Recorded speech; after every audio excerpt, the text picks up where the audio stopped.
Mira que hai versións do Camariñas, pero faltaba posiblemente unha versión rock, unha versión, Carlos, bueno, a todos, saludos a Carlos, a José, a Carlos, a Nano. Ti recordas a vez primeira que subistes en Cangas e eu presentándote que Carlos? Hasta cantei un tema, creo. Cantaches un tema, non? Un tema do meu amigo Sil Ríos, sí. Sil Ríos. Un saúdo desde aquí para Sil. Xa son moitas décadas de Astarot nos escenarios, felicidades, porque xa son 4 décadas, sempre sei. Sodes uns nenos aínda. Bueno, cal é o segredo para manterse no tempo, Carlos, e que Astarot siga funcionando como un cañón? Nos seguimos o segredo e a vocación, a ilusión e a vocación. Entón, combinando esas dúas cosas, pois é o que nos levou hasta estes tempos que estamos agora como cando empezamos, coa mesma ilusión tamén. Coa mesma ilusión.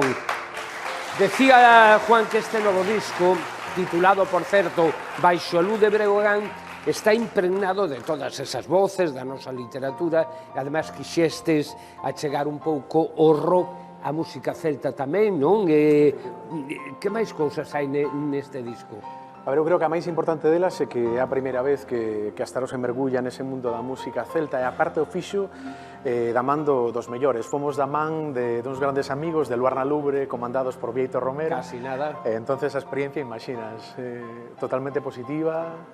Pois canto me alegro, ademais que se aunen aí os grandes da música en Galicia.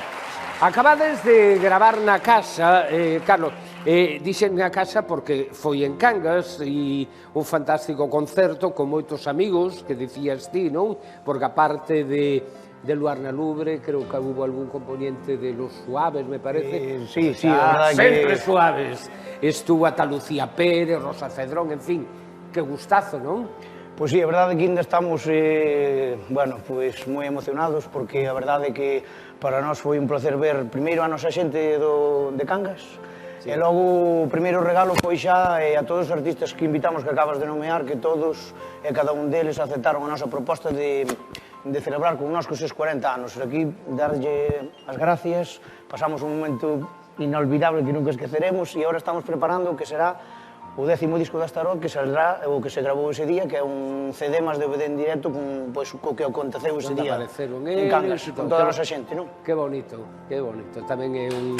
levar Cangas por todos os lugares. Un lugar maravilloso, onde, pois, eu ando por ali, hoxe vinen aquí, pero por ali ando.